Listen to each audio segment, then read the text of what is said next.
once again, time for another episode of CRM Radio Today. Bringing you all the latest and greatest in the ever-changing CRM space with the man who continues to roll with the punches, continues to change and be a thought leader in the field, and also happens to be the biggest fan I've ever met for the Beatles in my life there. Paul Peterson. Hey, Paul, how are you? Yeah, my family is into me. They said, "Where's Dad?" He's up front watching some Beatles thing. Oh, boy. Some of us have to, assume we have to remember that not the whole world. Susan, your next guest, is so young she doesn't even know who the Beatles were. Oh, shut up. She doesn't know. She's young. It's interesting to me culturally. How does Beatles music sound? And my son asked me once. He said, "Is Ringo Starr a good drummer?" Yeah. And I played the first one where he was replaced by Andy White. I played the only drum solo he did, which was on Abbey Road. I showed him some examples of drum fills and all that. So about 20 minutes later, I said, "So, what do you think?" And he said, "Yes or no would have been fine." Simple as better. Well, you're with somebody who's not going to give you a simple answer. Susan's going to give you the full complex analysis here today. I know that. Susan, welcome. Today we're doing something a little different. We're kind of getting some of the folks to step out from behind the curtain, as it were, who help Paul and OC Talk Radio and help Goldmine in the promotion. So welcome, Susan. Well, welcome. And let's set the record straight. My brother had a yellow submarine drawn on his wall. Oh. I was raised with the Beatles. So, all right, you're cool. You're part of the club. Even my kids They're part of the club. By the way, I do acknowledge that there are other bands. I just happened to make a little bit more research on some of them. But I was going through some 80s music, just pure joy. Synths and pop hooks and things like that, just pure joy. But anyway, definitely. Susan, Mode started my day. We use you you help us with our social media platform. And these days, Jim Obermeyer mentioned, Paul, you seem to revert back to social media, and we're still talking about it. So with all of this activity and time passed, we're still talking about social media a little bit. So today I thought we'd maybe recalibrate a little bit based on what you've done for us. So there were sort of two overriding questions, and that is, we all have a social media strategy, right? Now, how active you are and what you do is, so it's degrees, right? But even if you don't participate, that is in effect a strategy, right? Correct. So I guess the overriding question is, how important is it to have a more active strategy? And if you have one, how do you what's the goal? What's the overriding goal that defines success, or that says, that's working for us? I think what's happened over the last 15 years or so, social media, when it came on board, it wasn't to replace human contact. It was to enhance it. And as we've all become sophisticated and our programmers can design things to automate more things, it's changed its role and it's become more of a replacement. And so people get complacent and lazy and just rely on data populating their CRMs, populating their lead strategies and tools and things, rather than remembering it's still about people with people. I think that is the biggest mistake, lazy, stupid mistake people make, is to rely on social media and algorithms and the data to just take care of it all and never having to engage with real people. It just ticks me off. Well, and engagement can be a response, right? I think a lot of social media, and we're probably a little bit guilty of this, is we pump things out, right? But don't necessarily seek that a closed loop. Exactly. We barf it out all over the place. We just shove it everywhere we can, formatted to fit this venue, formatted to fit that venue, in a response to somebody that said this to us. But when I look at the value of a CRM and how, Goldmine's been around forever, and because it works and it isn't overly complicated, the thing that it was so helpful in there in some of the earlier CRMs was the fact you could take real notes and say, oh, yeah, and remember we talked about this and we talked about that, and don't forget to remember this. That's what I loved about it, were those real discussion triggers, so I could set up other things to remind me, remember their birthday is here, remember their kid had this wonderful thing they just did, remember their achievement, or it's their work anniversary, those types of things, but it came from conversation. Mm-hmm. one of the recommendations I make for any CRM is to be able to quickly see when was the last time we heard from this person. Was yes. it yesterday? Was it 6 weeks ago? And what were they doing? Were they interacting with customer support? Were they checking out something on the website? And today you can even bring in page views and traffic. Did they buy something a few months ago and you haven't talked to them, right? So it points out a sort of a jumping off point to build that, I call it rapport, right, with a client. But you raise an interesting question, and that is, a few years ago there was this like hyperwave of all CRMs had to have some sort of social media component.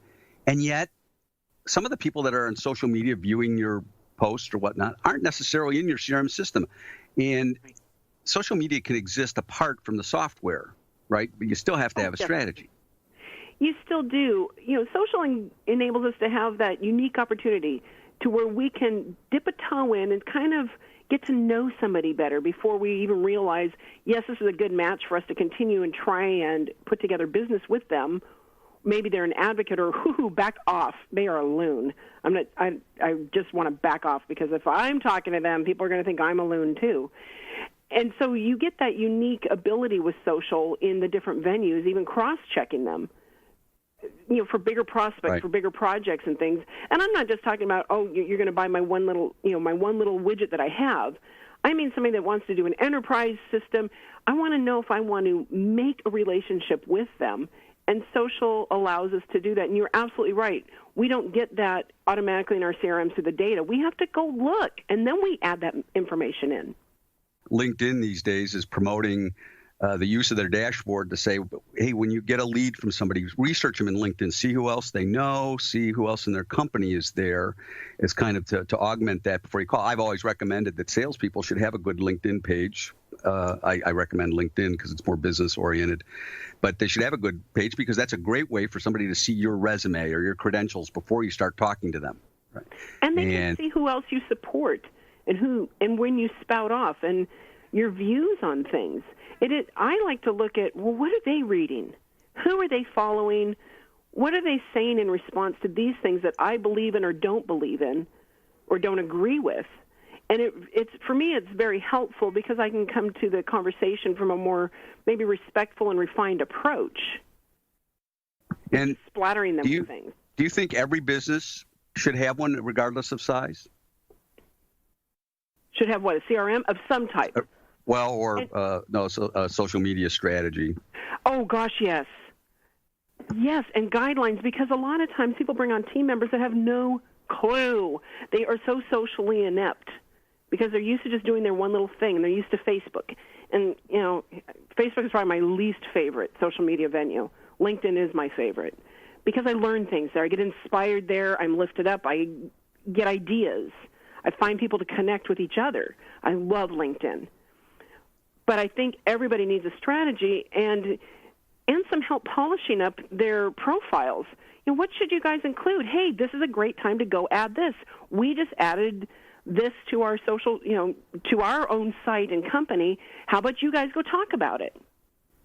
And making suggestions. Sometimes they don't even know what to do, so all they do is pop in, look at a few notifications, and pop back out and say, I was on it. I was there. Well, what'd you do? Did you talk about somebody? Did you talk about a customer and something great they did? Or did you just say something about you? You can also use it, right, at our company, Avanti, we have a strong volunteerism program. And so in addition to some of the fun things that we're doing in marketing, we've got a tour bus that's going around visiting clients and creating a little brand awareness. But we also do, our employees worldwide do some volunteerism. And so you can promote that just as an interest, and it tells a people story, right? That. See, as soon as you say that, the first thing I say is dare other companies to try and do it too. Why not? Why not inspire everybody to do something better than themselves? We started this out talking about music, and there was a lyric that the White Stripes used in a song where it said, "Everybody's got a story to tell, from the Queen of England to the dogs of hell." And I was just thought that, well, that pretty much describes any business. They've got a story to tell, why they founded the company or what they strive to do, and that should be something that gets communicated through social media. Well, I know there's companies out there like WordWrite PR. I deal with them in Pittsburgh. And their whole thing is about telling your capital S story, the story that you want to frame, that you want to create, rather than letting somebody else make up your story. You want your story to be told the way you want it told. So what level of content and detail is appropriate? And you started to hint at Facebook, maybe not so. LinkedIn. I mean, Facebook's a good consumer-based ad vehicle, but I've never found it to be particularly helpful on a business-to-business basis. Right? People don't expect to see the ads there, so we haven't. Not where they want to be either. We have a presence Playtime. there, but we don't pay a lot of attention to it. Right, because that's playtime. And that's what I would use for more automated type of posting and tips and things. But it's tips. I find that the people that follow my little meager page for my business, they are so passionate about following it. They say, you always give us some good advice. And it's something I can share with people in my family. You always tell us, hey, it's time to change your passwords. It's time to do this. It's time to do that. And they love those things because I'm helping. It's not just look at my stuff. Hey, look what I made. Look what I made. And how often do you strive for a certain cadence? Like, does it matter whether it's every week or every couple of days? Do people have that, or is it better just to pop it in when it's fresh and post it then? For me, I try and do something regularly. So once a week is plenty for me for Facebook. For LinkedIn, for my business, I don't do anything on my business page, but my own profile, I probably share 6 or 7 times a week. But I make sure that at least 4 or 5 of those are about other people. Build your advocacy network. People have connected with you for a reason. Go check their stuff out. I'm sure you can find something great to say or have a comment or reshare something they have shared, which makes you of value. And it makes you a pretty nice human. Why not do that? They're connecting with you. Be human. It's so hard to do, though, isn't it? I mean, so often I'll hear people that agree that we should be doing this or that, but find it doesn't seem to take the priority in the day to day. So how do you shift gears to make that a priority? Is there any secret you've found other than personal interest? But you have to make that a priority. It's just not an option. In our company, this is what we do. Here are the policies. Are you on board with this? Initial here. And it gets them to buy into it. It gets them to say yes. So I'd like you to go connect with all of our customers. Okay, fine. Now, 3 times a week, I want you to find 3 customers to brag about from what they're posting or their company is posting. Do you seek permission from the customer to do that? No. It's their stuff. They're posting on LinkedIn. You can post it anywhere. If it's public press releases and stuff, who cares? Gotcha. Right. You're not saying anything negative. You're sharing their good news, and they'll notice that. It'll make them feel good, and they'll feel like they're a partner with you. Why wouldn't you let them know? We notice you, not just when you buy from us. We continue to notice you guys, and we think you're doing cool things. Why wouldn't you want to do that? How do you know when you're successful? Because people start to talk about what's a measure? Is it number of likes? Is it number of links? No. What leads to success? See, that's the problem. It's a tough thing to measure, and you can measure data and you can measure all those things, but the proof is in what people are saying about you, and you'll know. I know when I have done something well because suddenly everybody's reaching out to me on LinkedIn, or somebody's heard about a class that I taught recently for the Direct Marketing Association. I got bombarded. For me, bombarded is like 50 people. It's like, ooh. But I got bombarded with requests and compliments and things and thank yous and people quoting me on Twitter and things like that. I know I did well because I put a watch on all my stuff. Everything with my name, my company name, my topics of interest. I put watches on all of that so I know who's talking about it and who's talking about me so I can go thank them publicly. So that just seems like the right thing to do. And we're going to take a break right now because that's the right thing to do. And then we'll come back. We're talking with Susan Finch about CRM and social media strategies for businesses of any kind. Be right back.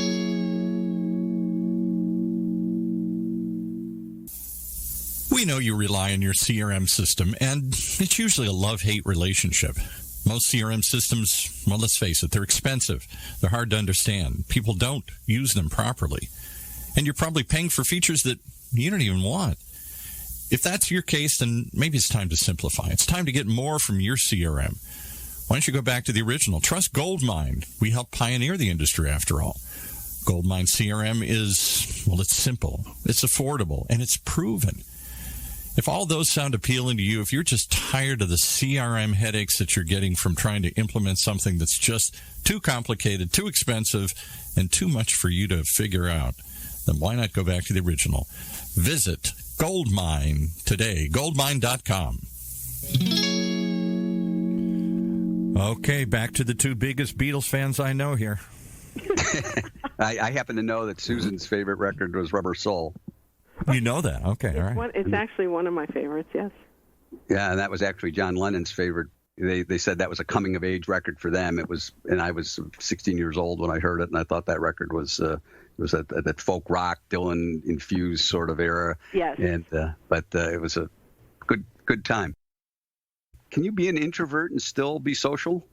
Some people don't like to talk about themselves. And that's different. An introvert's a different thing. An introvert's somebody that has to go sit by themselves to recharge because you get worn out being get energy. Yeah, you get energy from by yourself as opposed from others. Party and I'll start cleaning because I can't deal with the crowd always. So that's me. I'm a total introvert. But what are some of the social? We hinted at one of them, but what are some of the mistakes that you've seen? You mentioned some things that made you, but what are some of the other missteps that people should avoid? Well, you brought it up. Putting it off and not making it a priority. It just has to be in your task schedule. It has to be in your reminders from your CRM, from whatever it is. Put it in for those companies, a reminder that you want to make sure to talk about this company on this day and that company on that day, and do it. Don't just fluff it off, close out the alert and say, not today. That's the problem. It's too easy to click and not do something. It's too easy to go down a rabbit hole and to never get to what matters. Think of those opportunities we get just on LinkedIn. So-and-so is celebrating a work anniversary today. Tell them congratulations. Well, okay, fine. Click and do it if you want. But why not take the time? What were your highlights from the year? What'd you learn? Share it with me. Talk to them and tell, more than just the automated happy birthday, happy anniversary. It's taking the time for people. We have gotten so self-absorbed busy.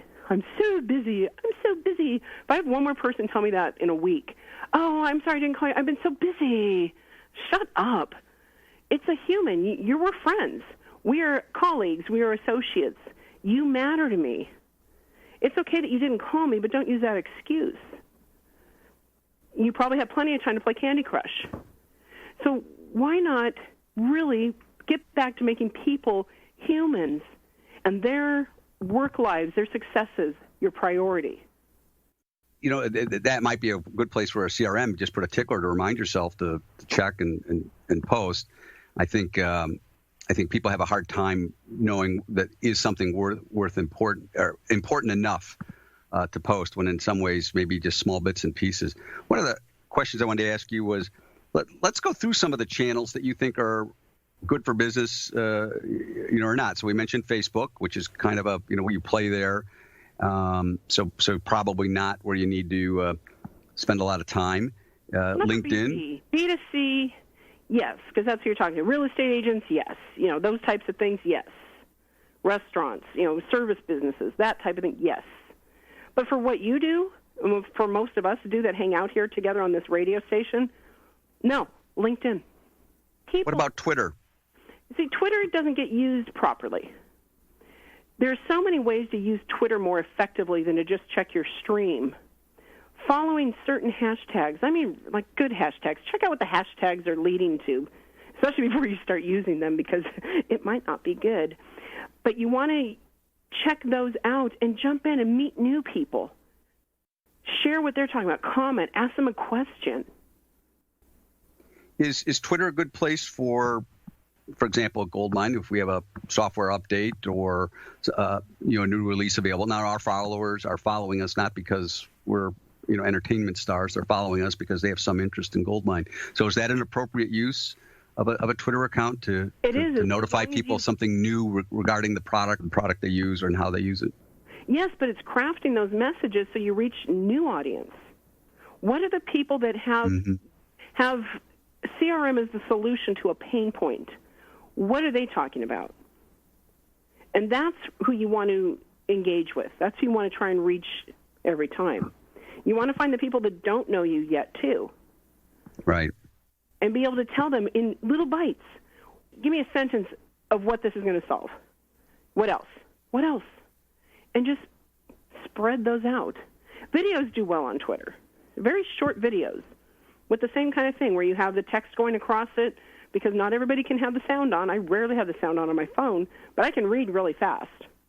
So even somebody speaking quickly, I can read it. Most of us can read 150, 200 words a minute. So we can put a lot of message in there. Some of the things I've enjoyed the most are a straight ahead screenshot of somebody I know, just talking about what they just did or where they were, or hey, we're about to hit the trade show. Just a very short, I'll call it self video, but they don't have to be. I mean, they should be good quality, but they don't have to be super produced in any way, shape, or form, do they? No, it doesn't. And you can pepper it with, sure, let's have a day that we make 15 tips that we're going to, trickle out over the next 2 months. Okay, fine. But then let's be spontaneous. We're going to these places, or I'm having lunch with a client, and this restaurant is amazing. People are still working with people. They love to see that part, especially if it's in their hometown. Or you mention a restaurant they've been to before, or they've wanted to try. It's those little connection points. It's like you with the Beatles. It opens conversations or it closes the conversation. Right. But everybody always has an opinion. So it always gives you some type of conversation and allows you to steer it some other direction if you need to. If presented the right way, there's always a you don't want to get too biased. So for example, you watch opinion bits yourself, but one of the questions I wanted to ask about social media, and it happens for all businesses, that let's say you get a post that's negative. What do you think is an appropriate way to respond to somebody who's registered either? You mean a review, or they just talk about you? Where is it at? It could be LinkedIn, it could be Facebook, it could be, I mean, if you have wherever you are, if they posted a review, right. or some negative comment on your LinkedIn or whatnot, what's a proper way to respond? Well, every single review, positive or negative, needs to be responded to within an hour or faster. Every one of them, unless it's the middle of the night, outside of business hours, but immediately and publicly and graciously, negative or positive. Mm-hmm. If it is negative, immediately, publicly, you want to state, we are so sorry you have had this issue. I would love to help you solve that problem or get more information from you to understand so we can improve. Let me contact you directly. And so from there, you've taken action. You've acknowledged. You haven't said you're wrong. You've said, I feel for you. I'm hearing you, and I want to hear more. Tell me more about the pain I caused you. It diffuses them immediately and shows that you were responsive to the world. And from there, if it's like on a review site, you're going to have to get a lot more positive ones to overcome that one. Because if you have one negative and 20 positives, people are going to be okay. Somebody had a bad day. Somebody didn't understand. Somebody didn't get the right product that they thought they needed. I watched a owner of a restaurant that we've gone to, and a customer claimed a bad service, and the owner took to rebutting every claim of the customer. Now, the customer was pretty, I'll say, belligerent in terms of social media terms, but they carried this on open, and I thought that was pretty detrimental as opposed to trying to shut it off, right? It like fueled it. I actually had to let a client go for that reason, because they would not stay off of blasting people that said something negative about their service as a plumbing company. And they were swearing and different things, and so the person would go post it on all the review sites. So I can't undo your damage. I can't do this anymore. You are not taking my advice. You aren't listening. You are not handling this as a professional. And I actually, personally, have liked some of the, when people reply to a good review. Thanks, Paul, or just that they shows that they're listening. So, and I got Paul, the other Paul, saying it's time for us to go. So, Susan, we had a nice little chat here, philosophic. Where can people contact you, Susan? Susan at SusanFinch.com. Not too hard to find me. SusanFinch.com on LinkedIn. Right there on LinkedIn as well. Finch. So thanks a lot. And it's now freezing, so it's barely surf up. But Paul, thanks.